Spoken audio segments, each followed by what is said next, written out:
Sa mga balak po mag-take ng major in violin pero tapos na po ng bachelor degree in business ad.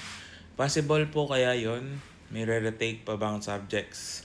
At paano pwede ko po kaya ulit mag-take? Okay, gandang tanong to, no? Actually, yung marami akong kakilala na they took up music as a second course, no? May mga program sa mga universities about this, no? Kasi syempre,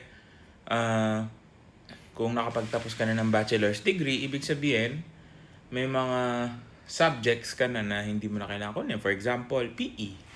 Ayan. Siguro PE lang yung makikredit if gagawin mo to. No? Okay, so, wala kasing mga nagko-crossover na subjects ang business and music talaga. Dito sa Pilipinas I know sa ibang bansa may mga ganun na silang program. So, yun nga, PE lang, Gen Eds lang siguro yung makukuha mo. Pero, yun, magte-take ka talaga. Ako kasi, sa mga di nakakaalam, no? So, I finished my bachelor's degree in violin performance. And then, I took up master's in business administration.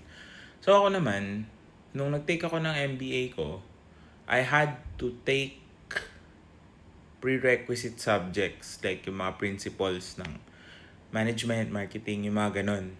We had to take it. Kasi hindi yun yung part ng curriculum ng music. Hindi siya naging part. Kailangan mo yun as a business kung mag-masters ka na business.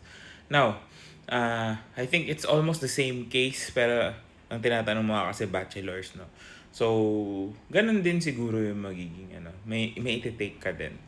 Ako, I would suggest, I think you could also take up a master's degree na diretso.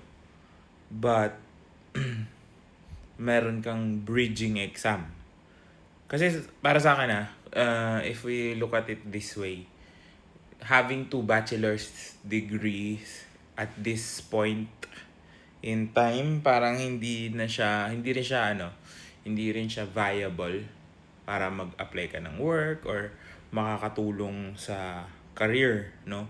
So, I would suggest if gusto mo tong gawin, mag-masters ka in music. Pero, yun nga, ganun din naman kasi kasi you'll spend time, 'di ba? Pag bachelor's degree kasi, siguro you would like take it by around 2 or 3 years, ganyan. So, masters mo ganun din. So, at least mas mataas ng konti yung level, 'di ba? And mas I don't know. Ganun lang yung thinking ko, mindset ko about it pagdating sa pag-aaral ulit, no? So, I think may mga options na ganyan. You check out music schools din.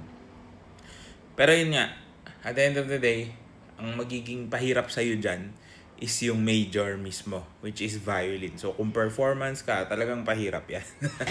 Yun yung magpapatagal sa'yo.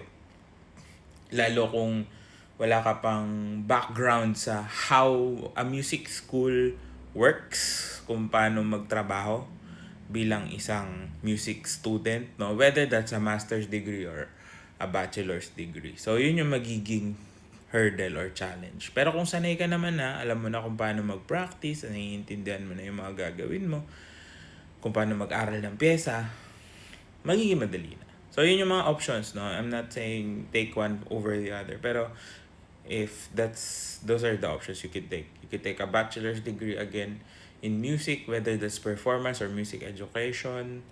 Pwede ka naman mag-emphasis ng violin sa music education, no? So, kung may edu credits ka din, I think yun, makikredit. Or, you could take up a master's degree with a bridging exam. Although, yun yung medyo mas mahirap kasi kailangan mas mataas na yung level mo versus a bachelor's degree. Kasi sa bachelor's, siguro yun lang yung magiging may ka pa yung parang fundamentals na subjects like hindi ko na alam yung tawag ngayon kasi nag-iba na yung course code since K-12. Pero yung mga music listening, basic music theory, note reading, yan. Tinuturo pa rin naman yun sa college eh. So, yun yung magiging